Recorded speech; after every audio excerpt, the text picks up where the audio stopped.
একটি মুরগি কতগুলো ডিম নিয়ে বাচ্চা ফোটাতে বসলো। কিছুদিন পর ডিম থেকে বাচ্চা ফুটলো।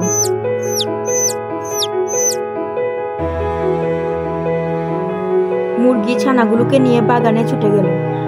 ছানাগুলি বাগানে টুকটুক করে আদার খাচ্ছিল। মুরগিটি হঠাৎ একটি চিল দেখতে পেল।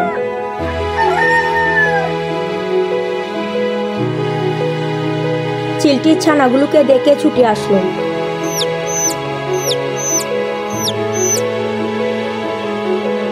ঝাঁপ দিয়ে দুটি ছানা নিয়ে যাওয়ার জন্য চেষ্টা করলো।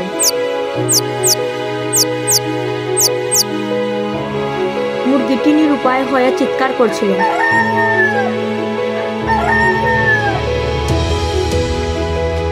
হঠাৎ একটি বিড়াল দূর থেকে দেখতে পেল। বিড়ালটি দৌড়িয়ে চিলের কাছে আসলো। চিলের কাছ থেকে উদ্ধার করে বাচ্চাগুলোকে নিয়ে আসলো ও মুরগিটির কাছে তার ছানাগুলোকে ফিরিয়ে দিল। বন্ধুরা, সবাই সবার বিপদে পাশে থাকবো, সবার সাথে বন্ধুত্ব সম্পর্ক বজায় রাখবো।